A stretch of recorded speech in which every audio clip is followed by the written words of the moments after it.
ఇక డీటెయిల్స్ లోకి వెళ్తే కాకినాడ భానుగుడి సెంటర్లో వేంచేసిన శ్రీ ఉషా రాజరాజేశ్వరి సమేత భానులింగేశ్వర స్వామివారి ఆలయంలో కార్తీక మాసోత్సవాలు ఘనంగా ప్రారంభమయ్యాయి. కార్తీక మాసం తొలి రోజు తెల్లవారుజాము నుండి స్వామివారికి ఏకాదశ మహారుద్రాభిషేకం ఘనంగా నిర్వహించారు.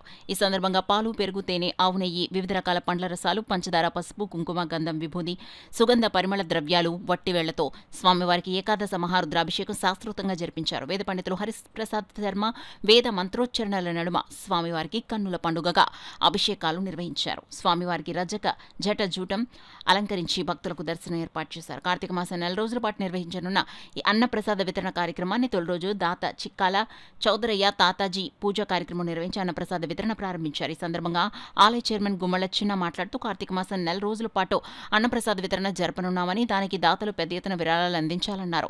ఈ కార్యక్రమంలో ఆలయ కమిటీ సభ్యులు శ్రీరామ్, కలదండి సురేష్, కరి పాపారావు, ఎం సూర్య గంగాధర్, ఏ పార్వతి, వీరంరెడ్డి, వెంకటలక్ష్మి, మీనాక్షి, విజయకుమారి, వరలక్ష్మి, శంకర శ్రీనివాస్, ముమ్మిడి త్రిమూర్తులు, ఉమామహేశ్వరరావు, సత్యనారాయణ, పలువురు కూటమి నాయకులు పాల్గొన్నారు. రాజరాజేశ్వరి సమేత భానులింగేశ్వర స్వామి గుడిలో ఈ రోజు నుంచి కార్తీక మాస భోజనాలు స్టార్ట్ చేసాం. అన్నదాన కార్యక్రమం ఈ 4 రోజులు కూడా జరుగుతుంది. ఈ అన్నదానం జరగడానికి చాలామంది దాతలు ముందుకొచ్చి ప్రతిరోజు వాళ్ళ సహాయం అందిస్తున్నారు. వాళ్ళందరికీ గుడి తరపున, కమిటీ తరపున వాళ్ళకి ధన్యవాదాలు తెలుపుతున్నాం.